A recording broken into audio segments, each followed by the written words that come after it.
我们来晚了。大家欢迎时报陈主编及其夫人。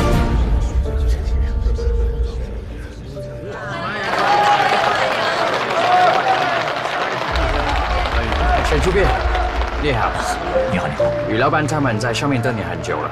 哦，我过去一下。再次感谢大家的到来，我们的会正式开始。也请各位天哪，真的是你啊！你还记得我吗？我们在巴黎会计家的晚宴见过。David。Yeah。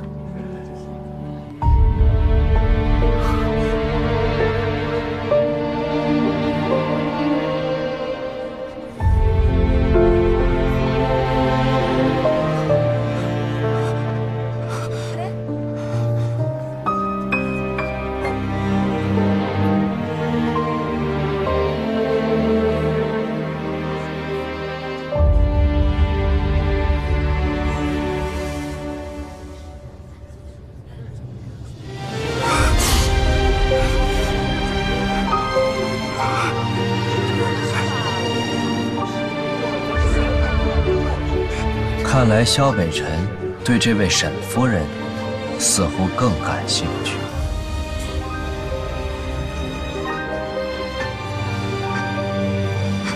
恒姐又回来了。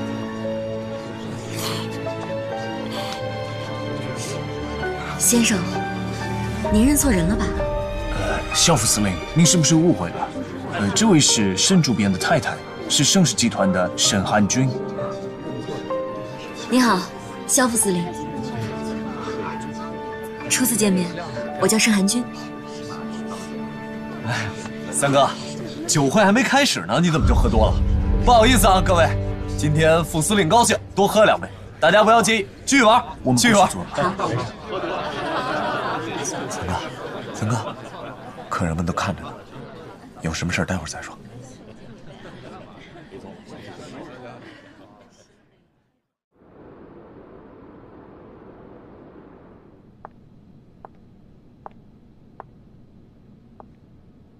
萧先生，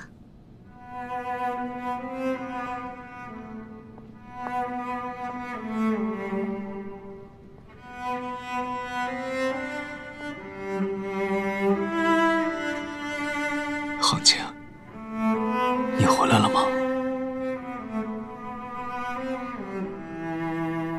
萧先生，你认错人了。我再次自我介绍一下，我的中文名字叫做盛寒君。既然回来了，你为什么就不敢承认自己是恒姐？萧先生，我可以原谅你因为认错人造成的失控，但不代表你可以无休止的冒犯我。你知道吗？当年的那场大火，在我找到那对耳环的时候，我的心就已经死了。可即便这样，我心底还存留着一丝丝你还活着的信念，它支撑着我活到了今天。恒姐，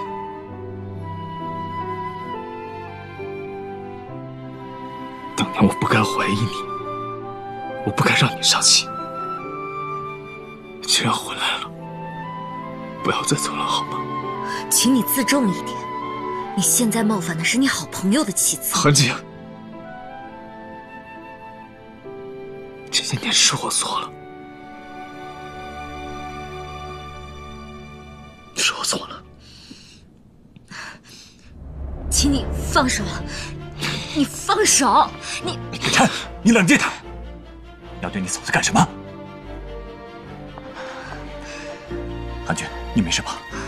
没事。石延清，我打小就把你当成我大哥，这些年你背着我做了什么？我再问你一遍，她是谁？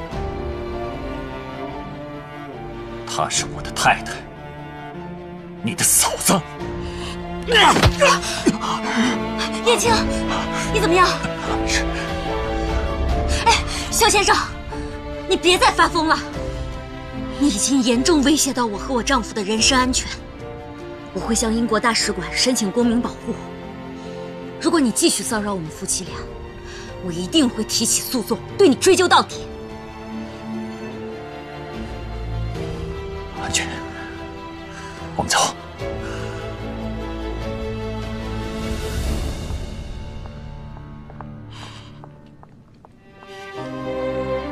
三哥。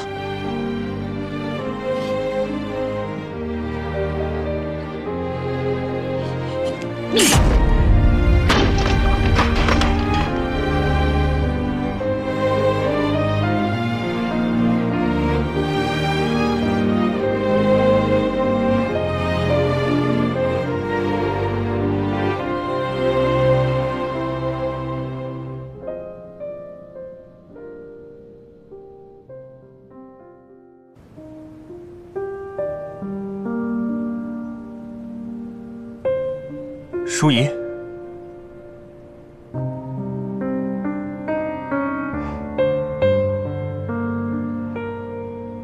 好久不见，沈大哥。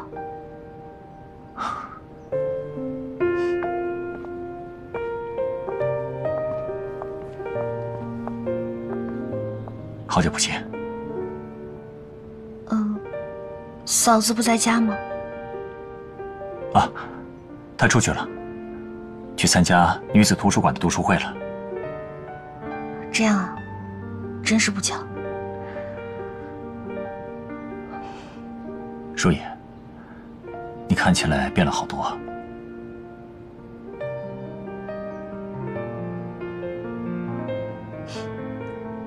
时间会改变一切吗？我长大了，你也成家立业了。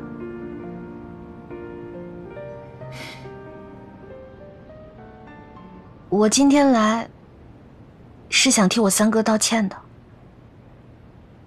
他打扰到你跟你太太了。哦，那天也怪我，我也是太冲动了。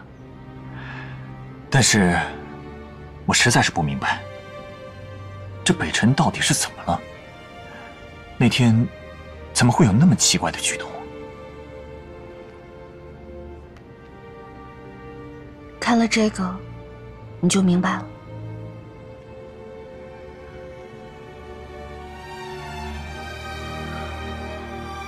这是韩君啊？不是，这是我三嫂，林航姐。什么？这是怎么回事啊？5年前，我三嫂死在一场大火里。她是我三哥这辈子最爱的女人。 所以那天晚上，他有些激动。怎么会这样？世界上怎么会有这么蹊跷的事情？怎么会有如此相像的人啊？沈大哥，我今天来是想要你一句话。你知道，我三哥一直都特别敬重你，相信你，所以无论发生什么事情，你都不会辜负他。 不会骗他，对吗？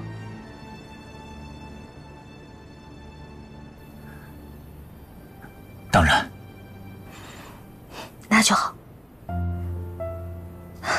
我该说的都说完了，告辞。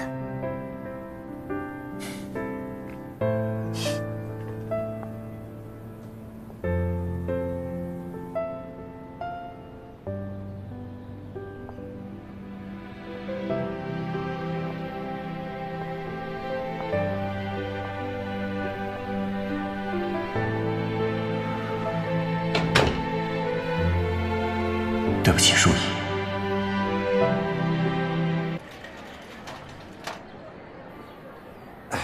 到了，谢谢，您慢走。盛小姐，萧先生，你这是？我们能好好聊聊吗？盛小姐，我要为我之前的鲁莽。 跟你道歉，情急之下，我将你误认成了我太太。希望你和沈大哥能够原谅我。不必了，萧副司令，其中原委我已经都知道了。您的妹妹淑仪小姐来找过燕青，说实话，要不是亲眼看到您夫人的照片，我也很难相信，在大洋彼岸，竟然有一个和我如此相像的女子。我单因为您的面容，就将您误认为我太太。她若知道了，心里一定会很难过的。萧先生，您不必自责。我想，要是您的太太知道，过去了这么多年，您依然对她念念不忘，她在天堂一定会很幸福吧？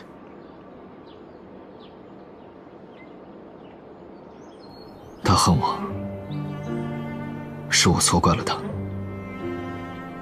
她的离开，就是对我最大的惩罚，也是我毕生的悔恨。我想去弥补，可我无能为力。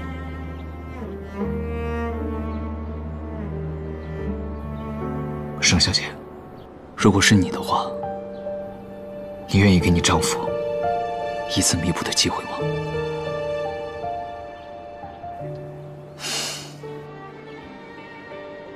既然我们两个是不同的灵魂，那我的回答也没有什么借鉴性。但是我可不会给我的前男友们再次犯错的机会，不然我就永远都遇不到燕青了。所以啊，萧先生，我觉得你还是应该朝前看，生活总是要继续的嘛。可能你和你的太太之前有过很多不幸，但是我觉得你应该去谈新的恋爱，拥有新的爱人，而不是纠结于过去。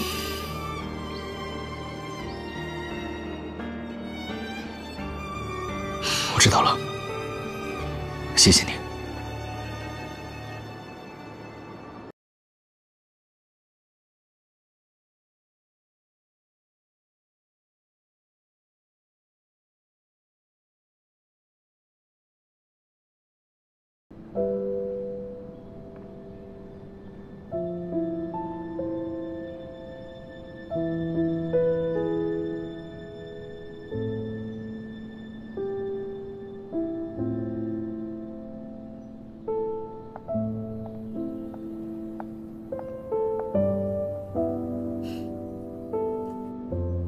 萧副司令，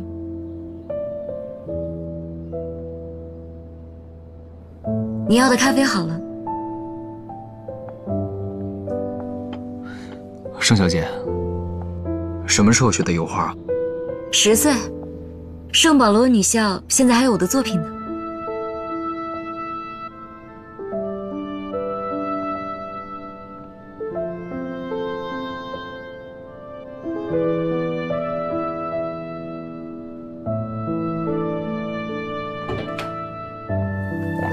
北辰，你来了，来了也不说一声。回来了，回来了。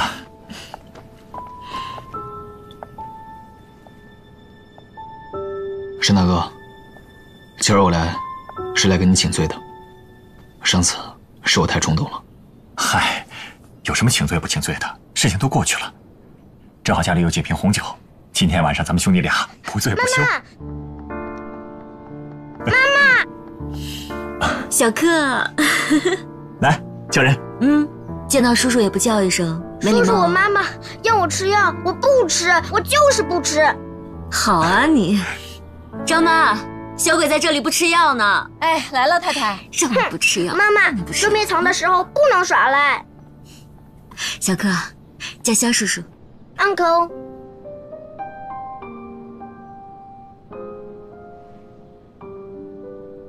沈大哥，我不知道你们连孩子都有了啊，一直没有机会跟你说，他叫沈科，3岁半了。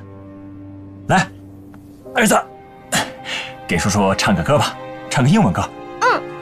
Dashing through the snow in a one horse open sleigh, over fields it goes, laughing all the way。好，唱得好，真乖。妈妈，爸爸表扬我了，你要奖励我吃冰淇淋，吃冰淇淋。我们冰淇淋吃很多了，肚子里会长虫虫。我们喝橘子水好不好？好。哎呀，就是惯着孩子，喝橘子水肚子里也长虫虫。沈大哥，啊，不好意思啊。行，那我们今天还有些别的事，不吃冰淇淋了。我们改天吧。不是说好一起吃饭的吗？啊，我还有军务在身，谢谢你的好意，下次吧。哎，北辰，肖副司令，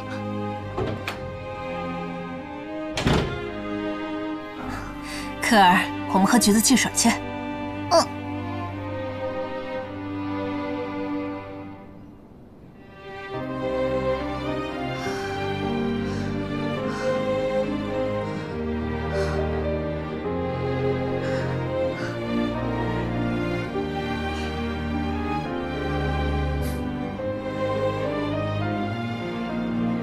妈妈，妈妈。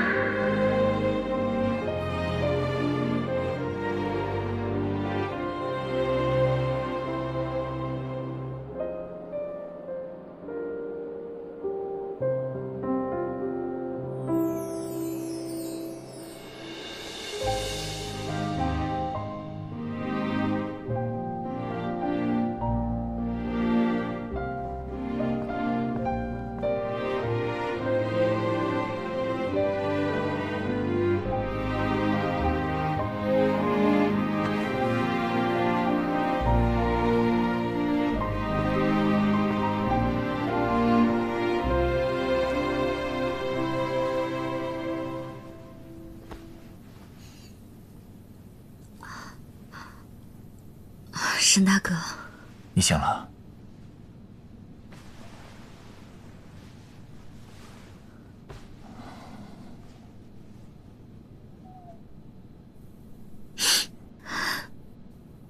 说实话，我还是第一次看到北辰这么落寞的眼神，看得出他很伤心。他伤心，他再伤心，也换不回我未出生的孩子。杭静，虽然我们来之前做了诸多的准备，但是身在其中，我才体会到，你以前那种惨痛的遭遇，不是常人可以面对的。毕竟你还没有正式加入组织。如果你感到为难的话，我可以跟组织申请。沈大哥，自从竞标的消息一出，我知道你们就试图派人打入东大营，以了解萧家对日本人的态度。可是东大营却始终是铁板一块，杜恒又在随领驻守。我很清楚，我是目前最能接近萧北辰的人。你放心，既然我同意回来，就不会让私人感情影响到我们的任务。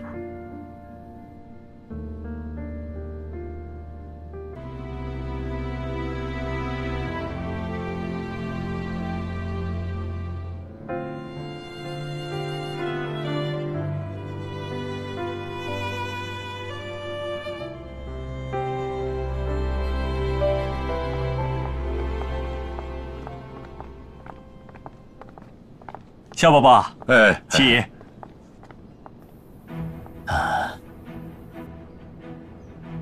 燕青回来有些天了，忙于公务，一直没来得及登门请安，实在是失礼了。别这么说话，年轻人吧就应该注重自己的事业。是啊，七爷，肖宝宝，我来介绍一下，这是我太太盛寒君。萧司令，萧夫人。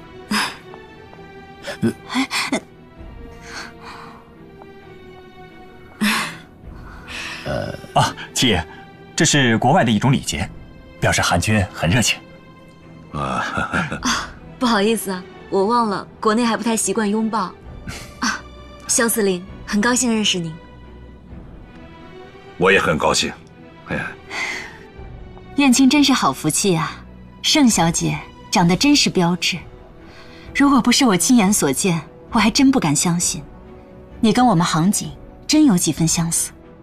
这一点，萧副司令已经通过各种激烈的方式告诉过我了。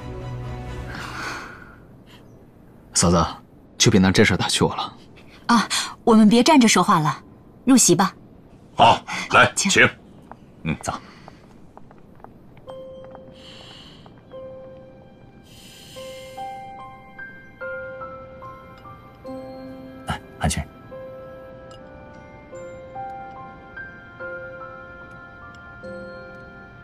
嫂子，没想到你在欧洲长大，筷子用得这么好。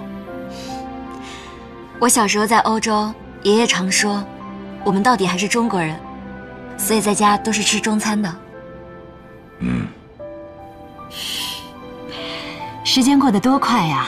一转眼，燕青也成家立业了。哎，我就是很好奇，你们两个是怎么认识的呀？七爷，当时韩娟还在读大学，她跟她画室的同学去我住的庄园附近写生。我记得那时候啊，所有人都在认真的画风景，就她一个人在画2只小狗打架。我当时就注意她了。好啊，你不是说你也是油画爱好者，才3天2头拿着画找我品鉴的吗？我这么优秀的追求者，你都爱答不理，我肯定要另辟蹊径啊！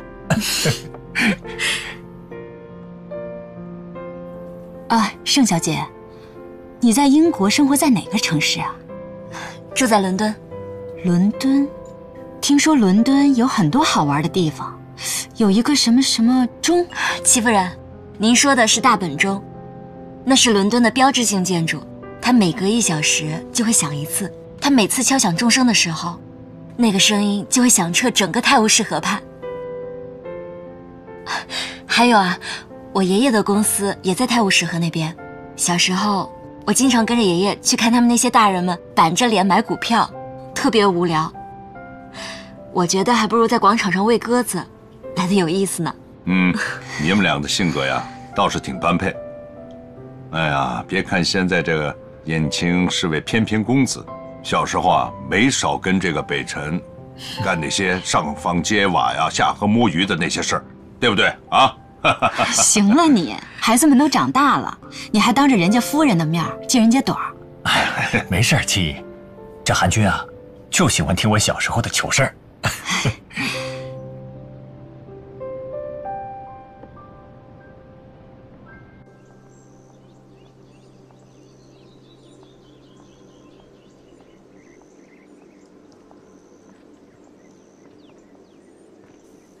今天感谢你们全家对我们夫妻的热情款待，过得很愉快。沈大哥，你这说的什么话？我们本就是一家人。哦，对了，其实还有件事，想请你跟嫂子一起商议一下。哦，什么事？你尽管说。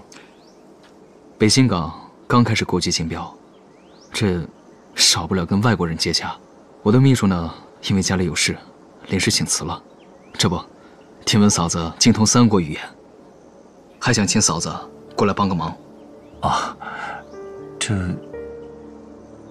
沈大哥，你不会还在意我之前的冒犯吧？北辰，你误会了，之前的事情，咱们兄弟俩不都解释清楚了吗？我完全能理解你当时的心情，只不过韩君平时生性爱自由，不爱拘束，做一个秘书需要小心谨慎，我担心他不能胜任你的工作。若非时间紧迫，我也不会贸然请求。既要通晓外语，又能让我信得过的，除了嫂子，我实在找不到第2个人选。这没关系的，燕青，既然萧副司令都开口了，我反正平时也很清闲，去帮忙没有问题的。啊，好，这样的话那就太好了。不过在上班之前，我可有几个小要求，希望您能理解。那是自然，你说。首先呢，我每天早上既要练晨功，又要照顾小客，所以我希望上班时间能够自由一些。当然，还有吗？还有，我初来乍到，对东大营的业务肯定是不熟悉的。那我要是犯了什么错，你不许发脾气，不许骂人，更不许跟燕青打小报告。这我哪敢？还有吗？我可不能白给你干活，工资就算了，但是你得给燕青独家新闻。怎么样？用工作换独家，这个交易你不亏吧？哎，韩君，就算北辰不给我独家新闻，我也能通过其他渠道打听到。难道你在怀疑你老公的工作能力吗？哎呀，你知道我不是这个意思。好，我答应你，但凡招标会有什么新的进展，我一定给沈大哥独家报道。好，一言为定啊。那祝我们共事愉快。那好，明早8点，东大营见。哎，这么快就忘记咱们的约定了？说好的上班时间自由的。明日东大营，全天恭候。好了，北辰，那我们先走了。再见，走吧。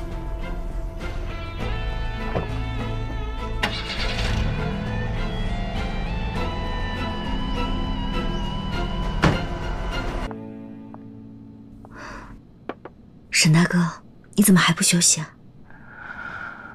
我睡不着。韩君啊，这次回来，我发现北辰比我想象中的还要心思深沉。以我对他的了解，你的出现，他不可能这么快冷静，也不可能轻易的相信你的身份。而他现在会突然承认他认错人了，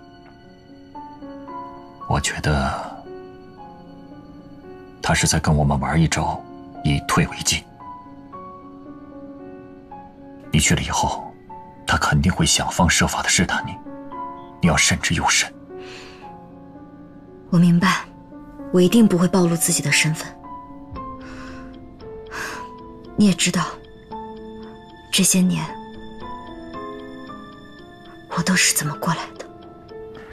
韩娟，这些年真的是辛苦你了，但这次任务艰巨，你要做到随机应变。你说的我都记住了。不过沈大哥，以你的判断，你觉得萧家会和日本人签共荣书吗？如果从个人的角度来说，我相信北辰。但是现在萧伯伯是英军的总司令，他的态度可就代表着萧家的态度。我在萧府多年，对萧伯伯的为人还是了解的，他绝不是卖国求荣之辈。可他一直对京城马首是瞻。是啊，但是这次京城他特地授以国际竞标，让日本人有了竞标权，萧家也没有反对。这里面的利益交割，萧家到底有没有参与，咱们真的不好判断。万一京城施压，萧家让这个港口落在日本人手里，这结果就不堪设想。咱们绝对不能让这种事情发生。我明白，韩先生一直是我们信任的伙伴，而且在救助爱国人士时，他多次慷慨解囊。北新港只有交到他手里，才不会被居心叵测的人利用。沈大哥，你放心，你尽管和青年会展开工作，萧北辰这里就交给我，我一定会想办法弄清萧家的立场。好。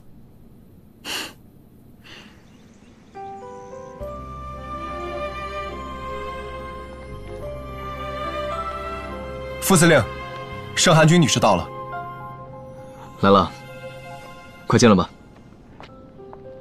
副司令，我来报道了，今天就可以上班。太好了。请问我需要做什么？来，这些呢，都给你准备好了。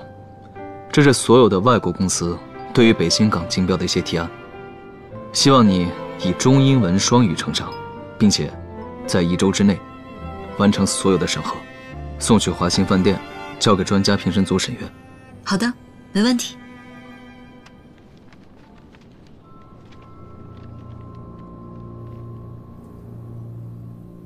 是盲选。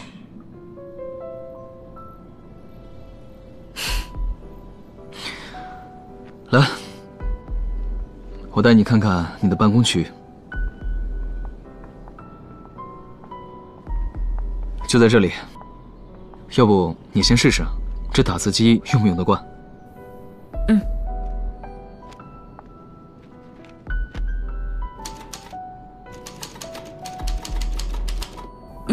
挺好用的。那就好。既然来了东大营，以后在军中便称你为盛小姐，这可以吗？没有问题啊。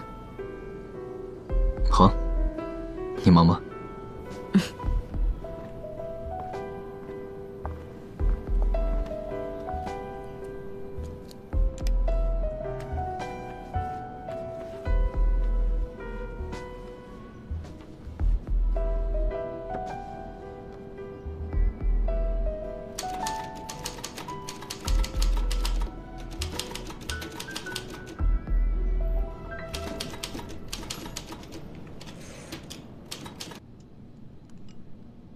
怎么样？最近有没有什么新的线索？最近萧北辰让我翻译的只是一些普通的竞标说明，竞标流程是盲选，目前看来至少算是公正。哦，对了，我最近发现了一些档案，都是东大营和日本人的商业合作，不过只是一些正常的经商审批，没有发现重要线索，也没有共荣数。这件事没那么简单，要沉住气，慢慢来。我会再找机会。来，给你块肉。谢谢。先生，太太，今天有一位太太故意接近我，询问两位的事情。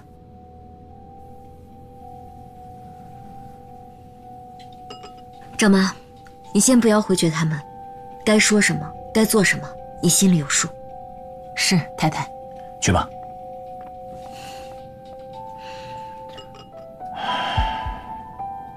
难道是萧北辰？有可能。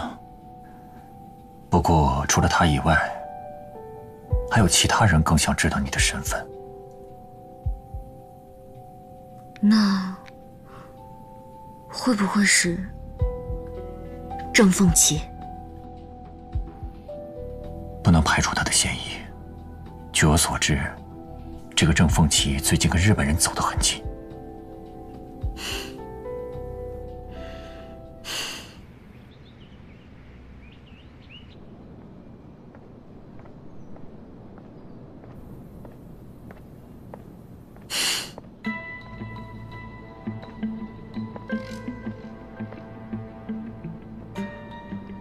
三哥，哎，来，江南财政部的信。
舒怡啊，我帮你拿吧，来。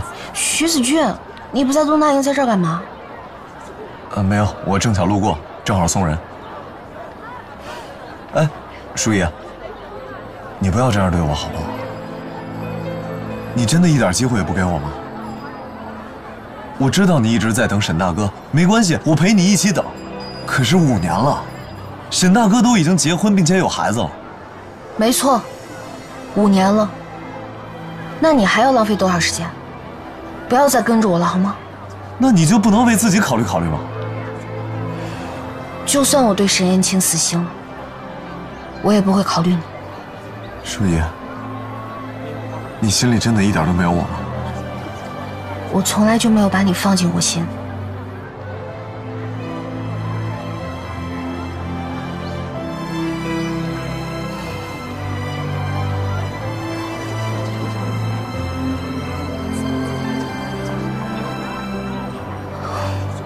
副司令，今天整理的文件，请过目。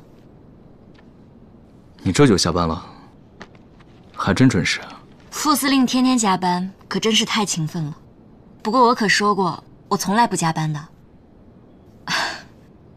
再不走啊，我就要错过戴维的生日宴了。拜拜。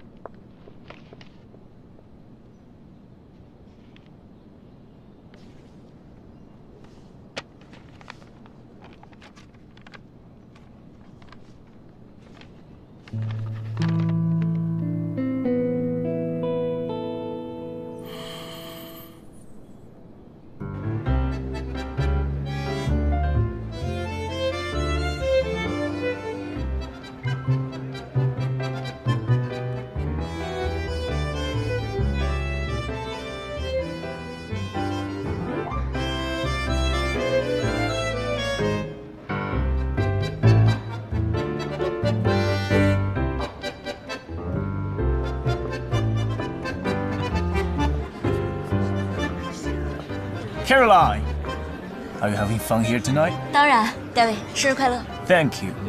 你还是舞会的皇后，怎么那么安静啊？还说呢，上次啊，你非让我跳了通宵，所以以后你办的舞会，我只看不跳。早就听闻沈太太舞姿卓然，还真想一睹风采。David， 你面子可真大，连肖副司令都请来了。小副司令，你能来，我真是太荣幸了。David千里迢迢来到北新参加竞标会，那我自然得尽一下地主之谊。沈太太，难道不为寿星助个兴吗？是啊，沈太太，你就别推辞了。Caroline, please. 好吧，戴维，我可是看在你今天是寿星的面子上。女士们、先生们，让我们欢迎 Caroline， 舞会的皇后，为大家表演一支舞蹈。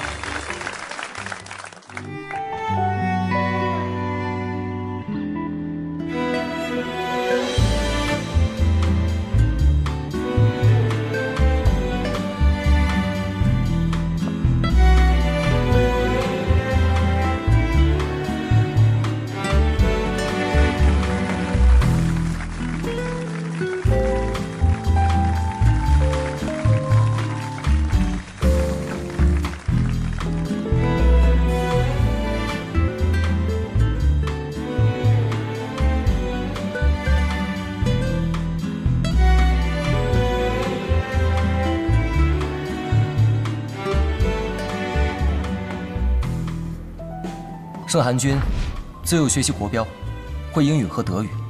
10岁以后，他进入英国贵族女校圣保罗女校学习，成绩优异。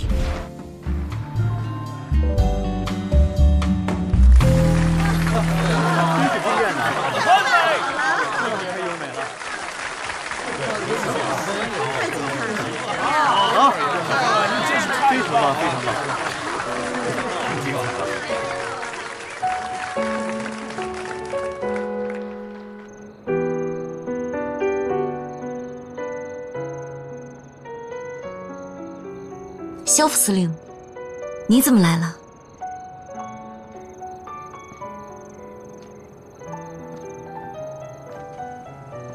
出来透口气。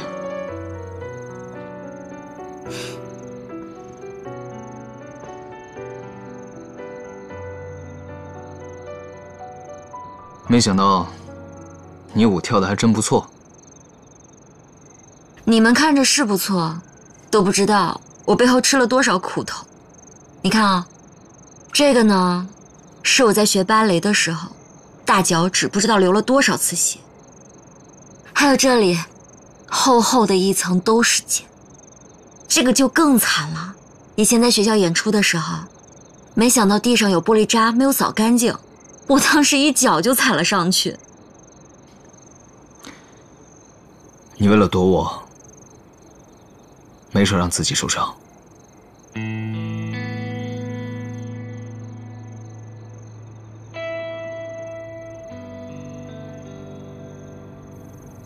肖副司令，你又来了。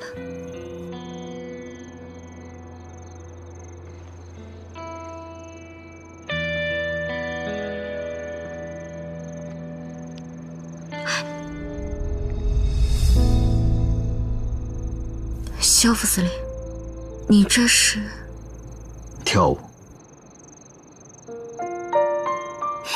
好啊。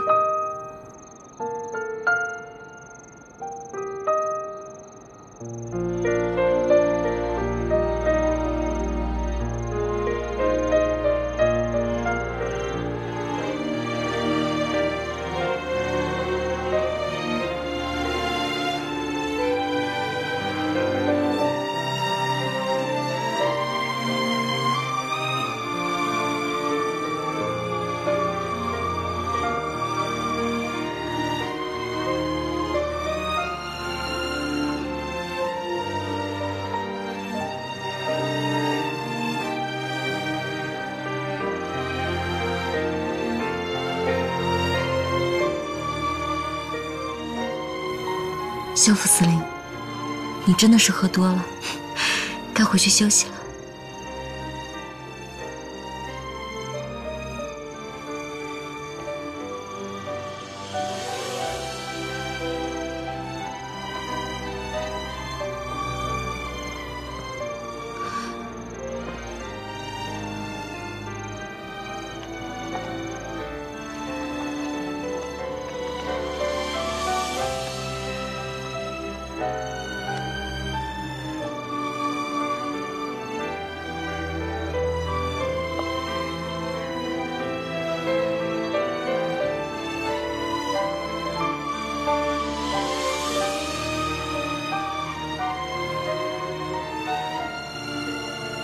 我等着你，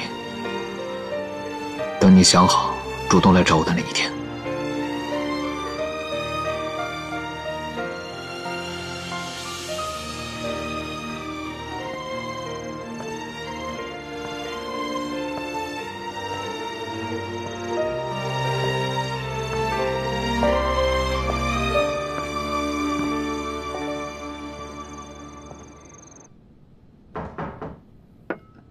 进。风起小姐，这段时间我们一直派人接触沈府的佣人，照他们的话来说，沈寒君和沈延青就是夫妻，而且他们还有一个孩子。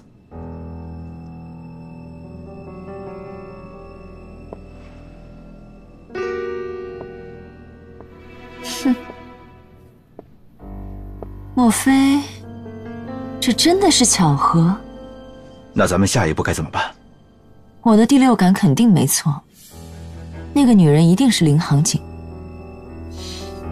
继续跟踪她，我就不相信扮演另外一个人能一点破绽都没有。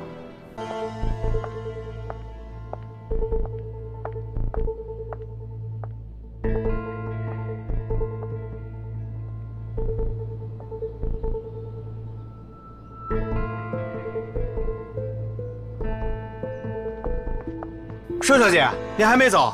那我把水壶给您放外边桌子上了。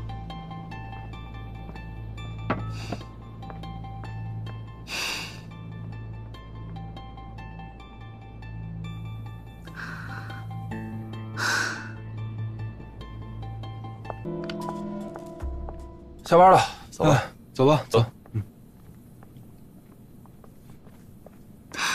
盛小姐还没走呢，加会班。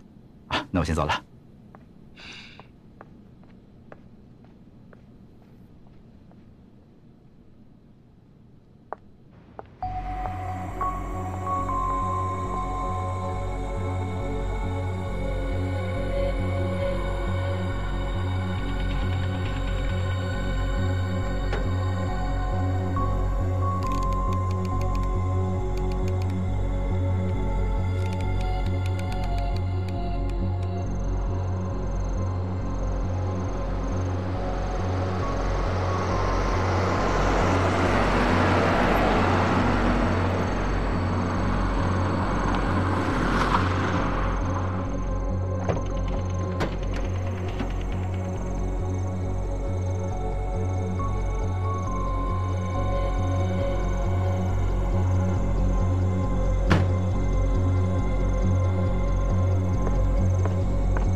走呢？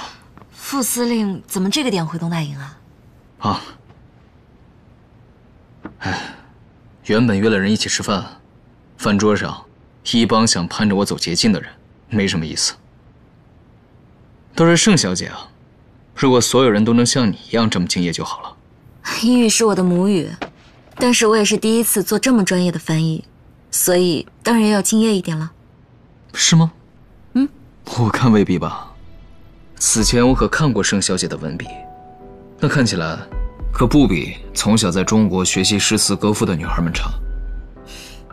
副司令过奖了啊！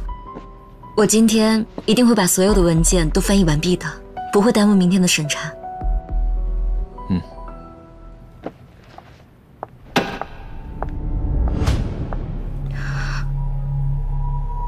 你在这儿等一下，我去看看。哎。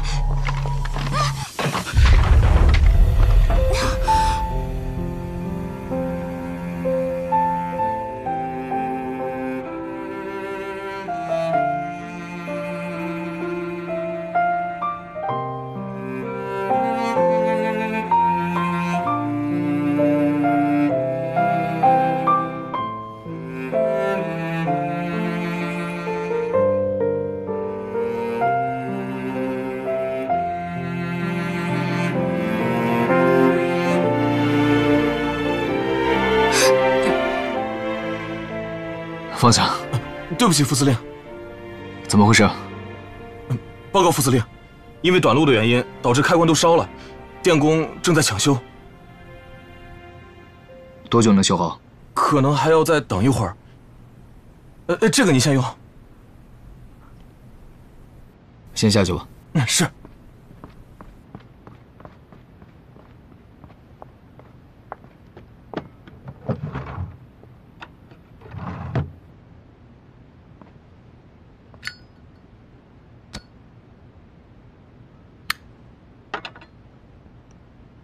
拿着，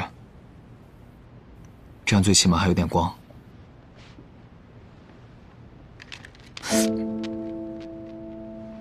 你的手没什么，一点小伤，不大紧。我那柜子里面有碘酒，帮我拿下吧，消消毒。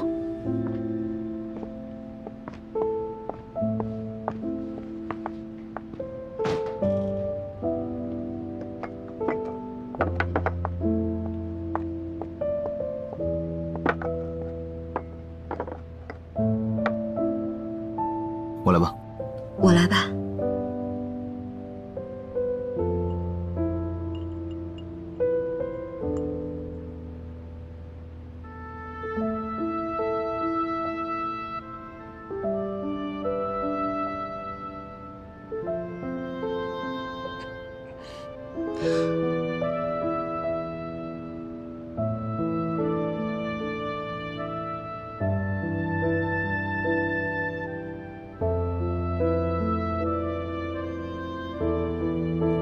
好了，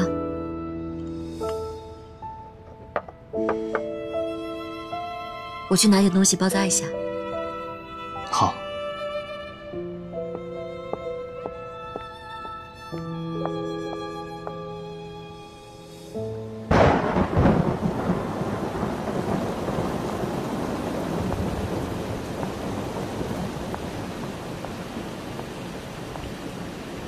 这么大的雨，我送你回去吧。走吧。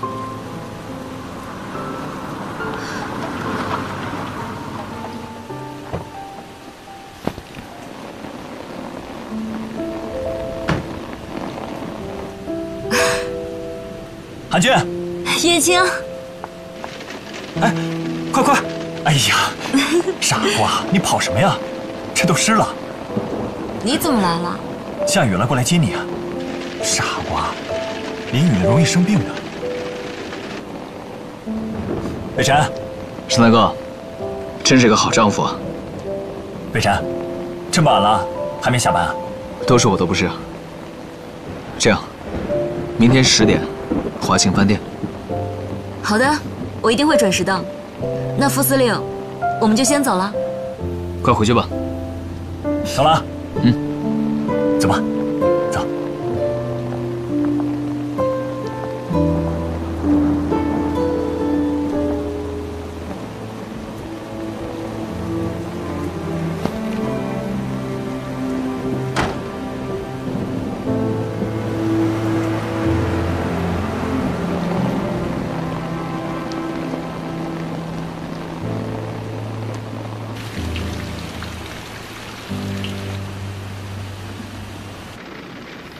情况怎么样？我打开保险柜了，里面并没有供容书，只有一些南京给他的信件，但是具体内容还没有时间看。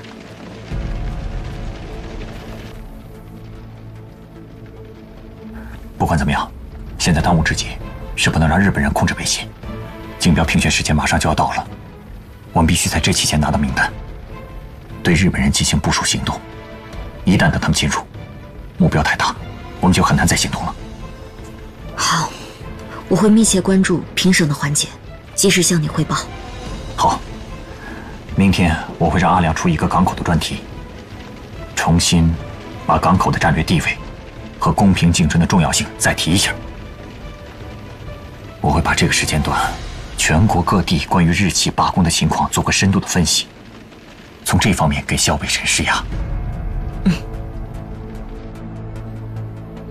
到目前为止，入围的35家公司均已按时提交了详尽的设计方案。这次为期2周的评审会议，我们希望能从中挑选出8家，进入下一轮的阐述会。每家公司的设计方案和评审会议，日后都会在各大报刊上完整的刊登出来，接受大家的批评监督。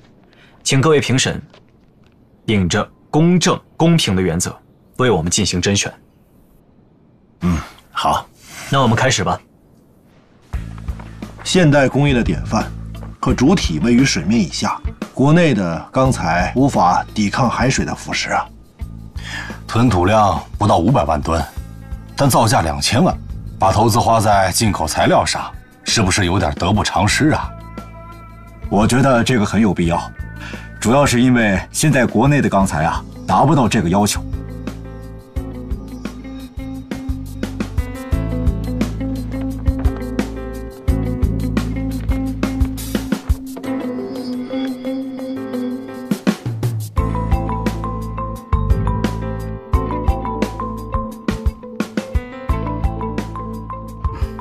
What do you think? That was excellent. Of course. 副司令，回家之后我会把今天的专家评审意见整理出来，作为参考。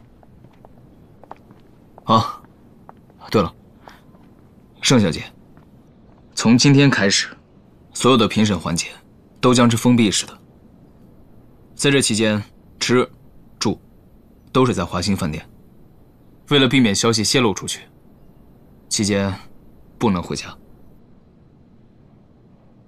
子俊，你没跟盛小姐说过吗？不是，三哥，你没怎么能没有说过？昨天晚上吃饭的时候说的，你是不是吃多忘记了？我想起来了，盛小姐，不好意思，是我个人的问题，工作失职，对不起。副司令，你之前答应过我说下班时间都是自由的，现在你可是限制了我的人身自由啊！盛小姐，为了公平起见，封闭式竞标也是临时决定的。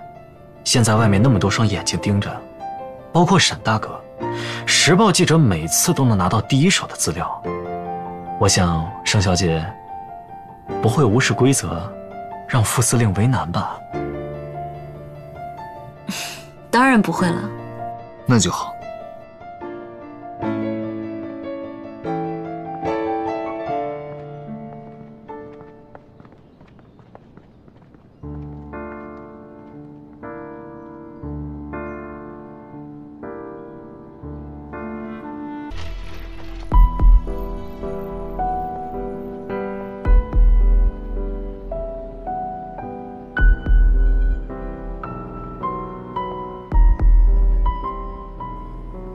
怎么样，盛小姐满意我的安排吗？副司令真是细心，我正打算去定制几件旗袍呢。好，这几件是从给我太太做定制的店里挑选的，颜色、款式都是按照她的喜好来的，能够让你满意，我很欣慰。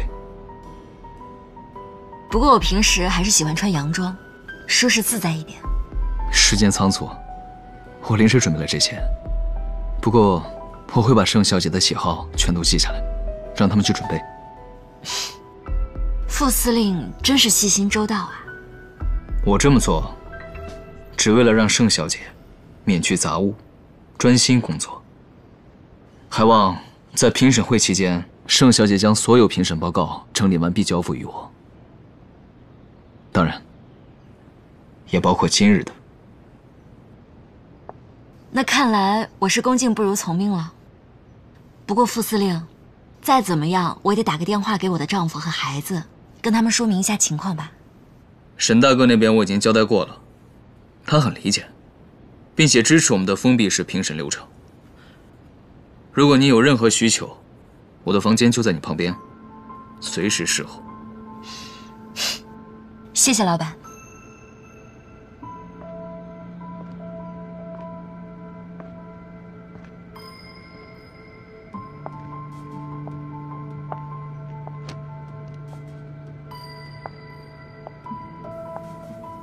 盛小姐，那你好好休息，有什么需要尽管吩咐我们。哦，对了，我睡前有喝点小酒、听听音乐的习惯，可以在我房间放一台唱片机吗？当然可以啊，您还可以将你喜欢的唱片名单写下来，到时候我们连同唱片机一起给您送到房间来。好，谢谢。不客气。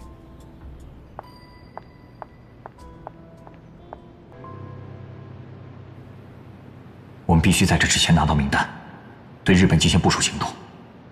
一旦等他们进入，目标太大，我们就很难再行动了。我该怎么跟沈大哥取得联系呢？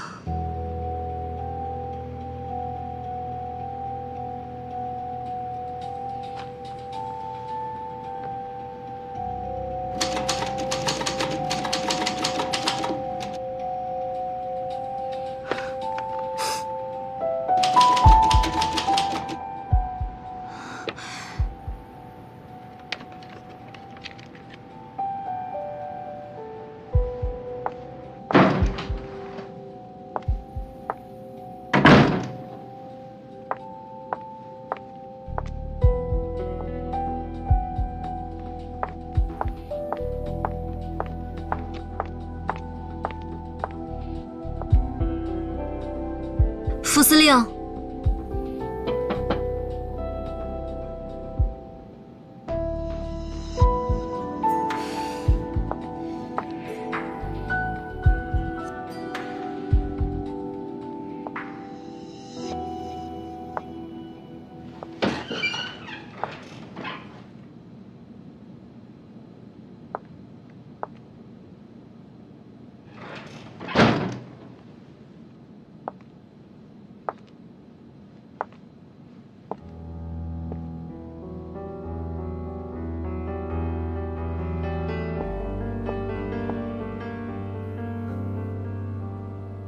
盛小姐，大晚上的跑过来找我，有什么事儿？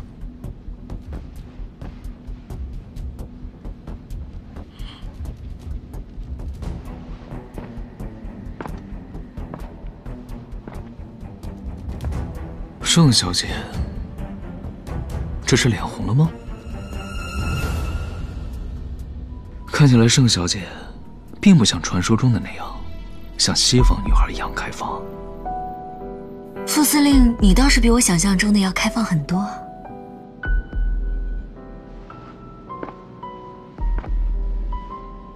哦，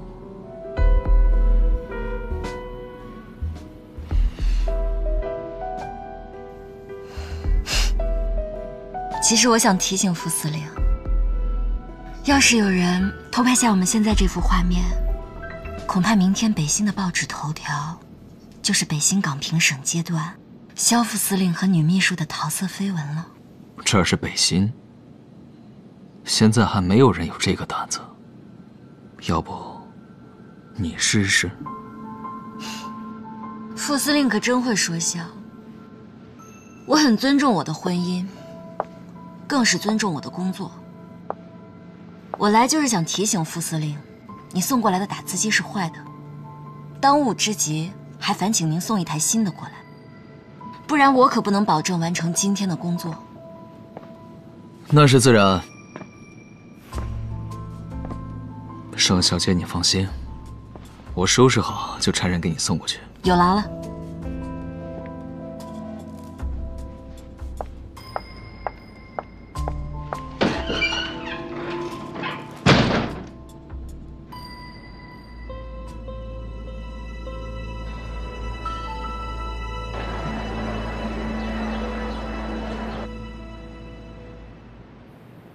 其他的方案基本上就放弃了这片海域。大和商会的方案是以两山对峙形成的狭小区域为出海口，缩短了通向朝鲜的航线，增强了隐蔽性和防风性。我们再来看一下这个东面和西面。这个方案啊，它的优势之处就在于这两边的山石形成了天然的防波堤，大大的降低了成本呐。这是我需要考虑的事。写错了，说的确实啊。我倒是和大家有一些不同的意见，不知道大家考虑到没有航道的淤塞问题。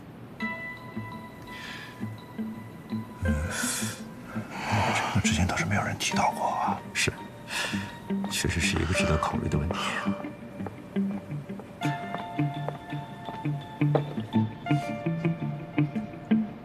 大和商会的提案选择这一段作为出海口，我认为不妥。它的两侧是山石，容易引起风化松动，万一导致滑坡，就会造成安全问题。就算没有造成危险，可是沙石入港，长此以往，必然淤积。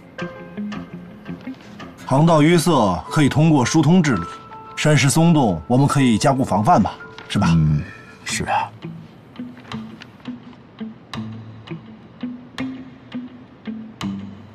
就算山石松动，知道一张拦截网你会不说拦截网就结了吗？这个事情，但是拦截网它王教授啊，是你这个议案我觉得不妥，我不赞成王教授这个点。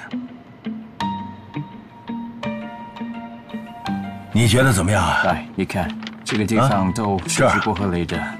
你看这儿，我还是同意这个方案。这完全行不通啊！那看来各位对大和商会的方案颇有争议，那我们先看下一个吧。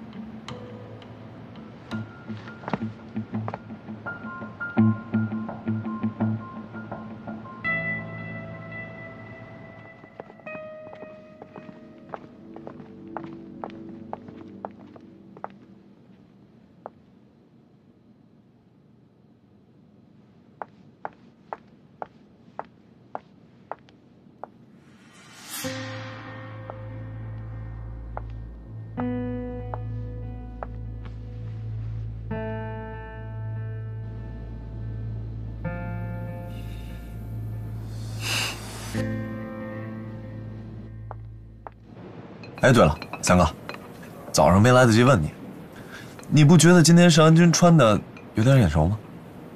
穿的跟三嫂似的，是吧？我说你这个脑子怎么长的？有什么问题啊？怎么了？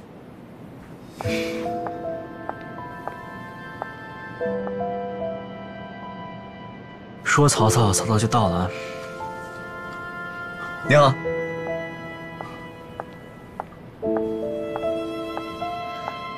三位在聊什么呢？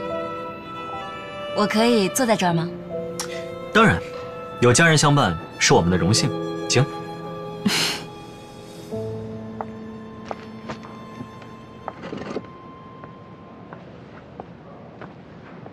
小心。谢谢。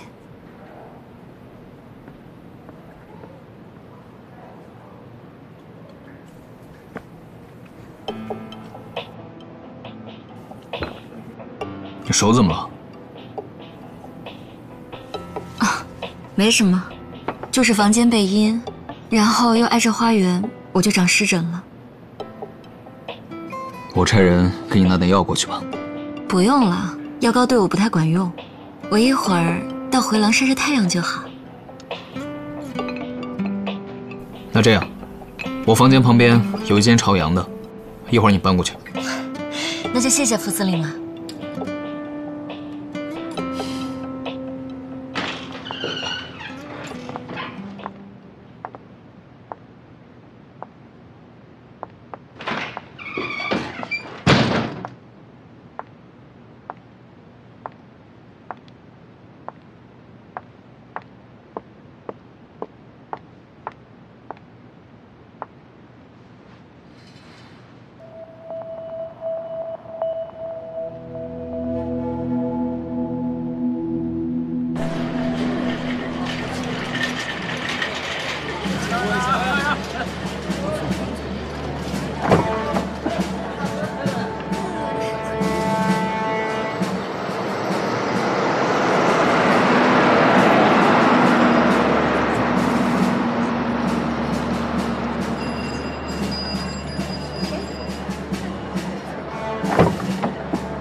佐藤阁下，我们的人一直盯着华兴饭店，发现莫伟义悄悄去了一趟北新地质研究所。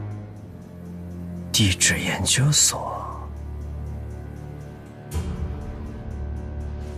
他去那儿干什么？找了顾启文。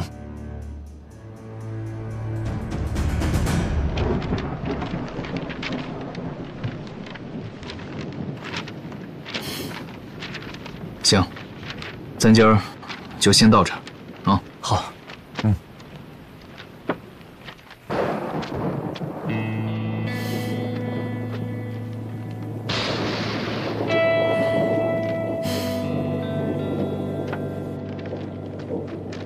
你们两个先走。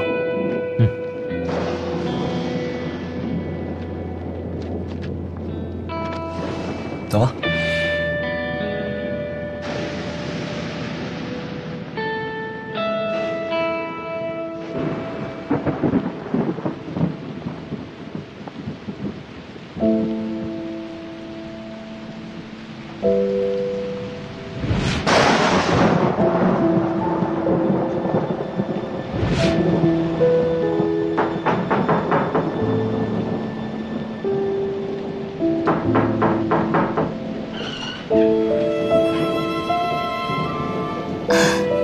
副司令，您这是怎么了？没什么，就是过来告诉你，明天的会议纪要1式2份。好的，没有问题。